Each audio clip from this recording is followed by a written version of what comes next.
Gardening can get expensive really fast, but what if I told you that the best fertilizers, pest control, and even plants can be completely free? Today I'm going to show you 7 free gardening hacks that actually work to save you money in your garden. So let's dive into it.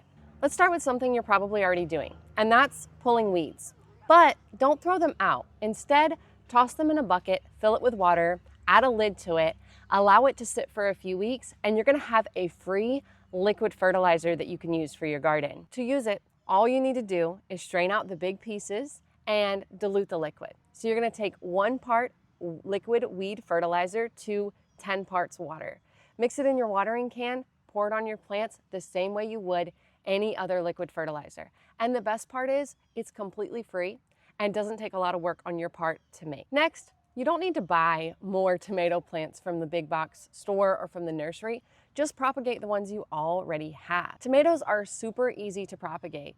Just snip off a healthy sucker, place it in some water, and after a few days, maybe a week or so, you'll begin to see roots. From this point, you can put that directly in the soil and a whole new tomato plant is gonna grow. This is especially great mid-season to keep your tomato harvest coming without spending a dime. Mulch can get really expensive really fast, but fall brings nature's free mulch, and that is leaves. So when raking up those leaves in the fall, instead of just bagging them up and placing them at the curb, crush them up instead and place them on your garden beds. Leaves are gonna go a long way to suppressing weeds, helping retain moisture in the soil, and as they break down, they're gonna feed your soil. This is especially great for raised beds, and again, it's 100% free. This next tip is one of my favorite, and that is burying your kitchen scraps in your garden. You don't need to spend a lot of money on bagged compost. You don't even need to build a fancy compost bin.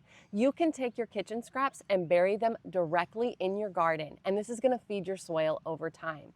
You can do everything from banana peels to coffee grounds to the ends of veggies. Just dig a hole or a trench in the middle of your garden bed and toss those in. It's really important to note, however, when you do this, that you don't want anything growing in that space for the next several weeks because you want to allow time for the microbes and the worms to do their job to break those kitchen scraps down. So give it 3 to 4 weeks after you bury your kitchen scraps and then you can plant in it. And this is going to act like a slow release fertilizer, feeding your soil and then ultimately feeding your plants. And again, best part is it's completely free and you're doing something good for the environment by recycling. Filling your raised beds doesn't have to be super expensive.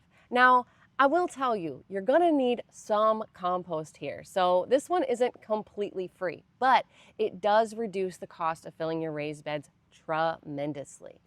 Your plants actually only need about 6 to 8 inches of really good quality soil to grow in.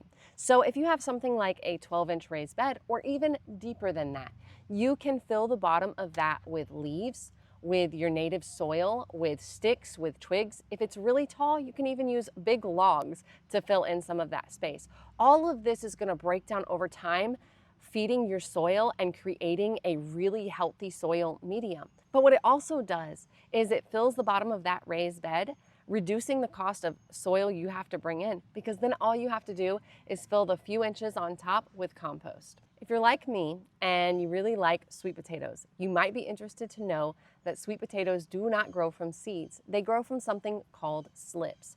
And you can make your own slips at home from grocery store sweet potatoes. Just make sure that the sweet potato you buy from the grocery store is organic. You can bury it halfway in the soil. After a few weeks, you're gonna see these green shoots begin to appear. Those are sweet potato slips. You can take these sweet potato slips when they're about 4 to 6 inches in length and cut each one off, place it in a container of water, a glass jar or something like that. Give it a few days to begin to develop roots. This could take up to a week or maybe even a little bit longer.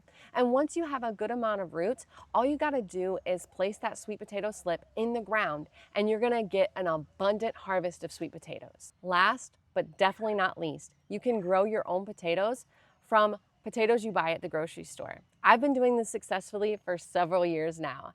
And this is a totally easy, free way to grow your own potatoes. Just make sure that you're utilizing organic potatoes from your grocery store. The organic part matters since conventional ones are often sprayed with a sprout inhibitor. So just make sure that that potato is organic. What you're gonna do from there is cut it in half and bury it really deeply in the soil, about 6 to 8 inches. You can grow them in containers, you could grow them in raised beds, you could even grow them directly in the ground. Potatoes are one of those crops that don't need a really healthy soil to be able to grow. Keep that soil consistently moist. After a few weeks, you're gonna see these green shoots begin to come up out of the soil.